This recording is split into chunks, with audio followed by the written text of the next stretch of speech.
everybody. This is Tony from Kate's Crafty Closet, and here today I'm going to show you this clean and simple card that I made. It says like, hello to you, my friend. So let's go ahead and get started. First thing I went ahead and did was I cut down a top folding A2 size card with some 100-pound Recollections black cardstock that I picked up from Michael's, and then I went ahead and use the largest Wonky rectangle dies from My Favorite Things, and I did go ahead and cut 2 of those out of 110-pound Nina Solo White Classic Crest cardstock. And then I went ahead and cut out a sunflower die using the same black cardstock from the Stamp Doctor.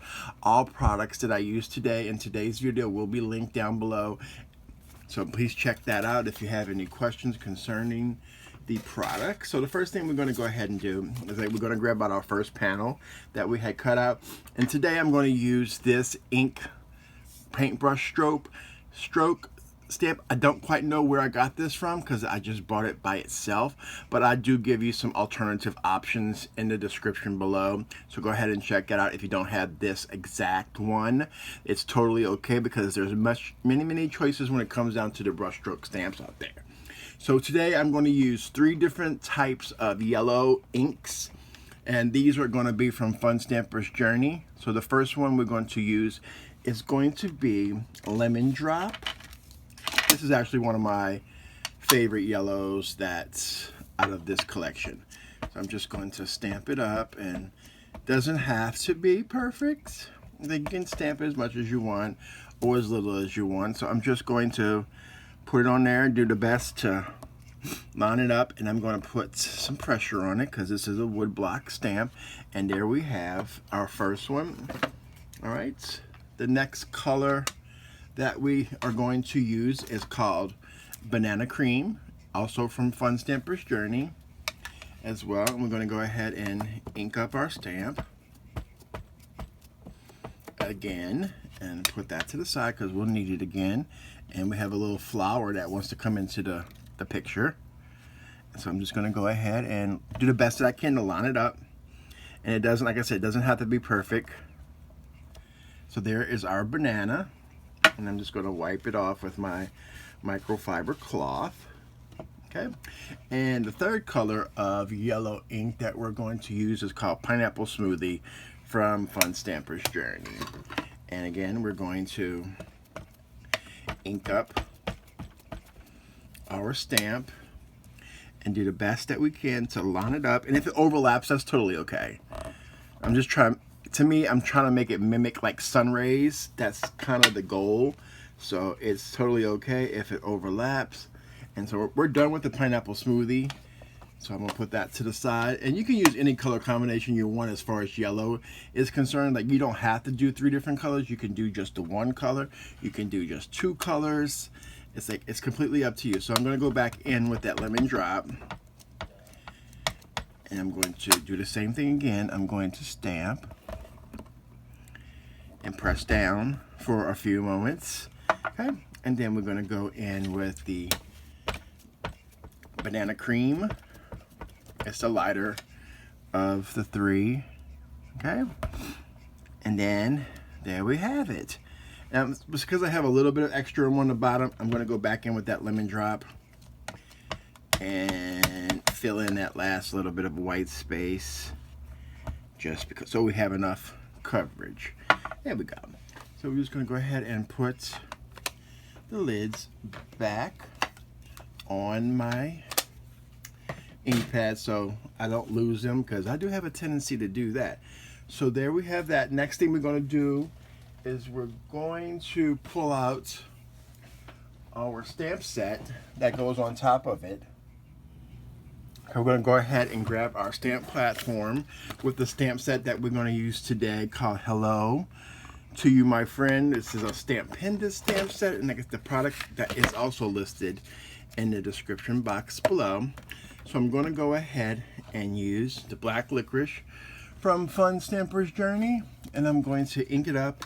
And I'm using a stamp platform just in case that I may have to stamp it more than once. because of that really bold sentiment at the bottom that's really filled in. So I'm just gonna push, let it sit there for a second, and then lift and realize, yeah, that one little area for sure needs to be re-stamped. That's the wonderful thing to have with using a stamp platform. I'm just gonna flip it over and apply some pressure, and there we go. That's perfect.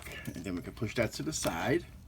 The next thing that we're going to do is I'm going to go ahead and grab some liquid pixie dust, and I'm just going to put a little bit on my glass mat here and just shake it up each time you use it, because the glitter and all that sparkly does settle to the bottom. So I'm just going to squeeze out maybe a drop from that eyedropper, and I will go ahead and squirt just a little bit of water to dilute it onto that. And I'm going to grab a paintbrush, any kind of paintbrush will do, swirl it around, get it all mixed up, and I'm just going to go in and apply it to the cloud that you see in this stamp set, just so the cloud can be all nice and sparkly, right? And I'm gonna, if anybody else does this, I like when I color or paint, I got to turn my image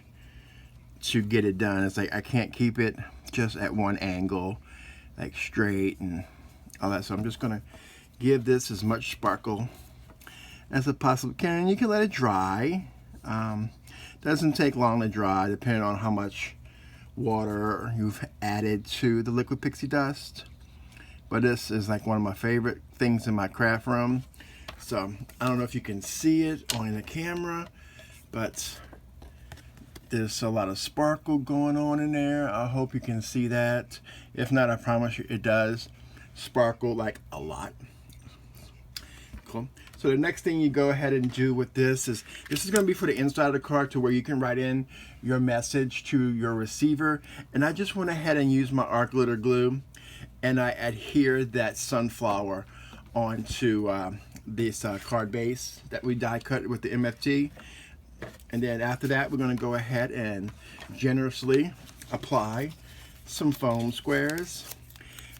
I'm always very generous. These are just some, I like these foam squares because they're like so big, and I don't have to spend too much time on taking release paper off. So I'm able to go ahead and be very generous. These are ones that I just pick up at the Dollar Tree anytime I see them.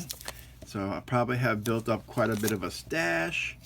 And like I said, that's also linked in the bottom in the description box as well.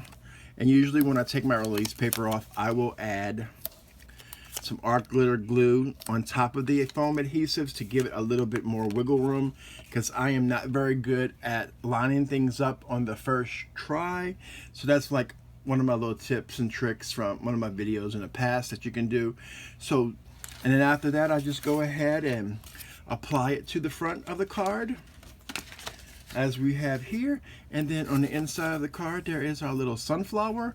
And like I said, you can put your little sentiment in there. You can add a sentiment to this if you personally want to. That is completely up to you.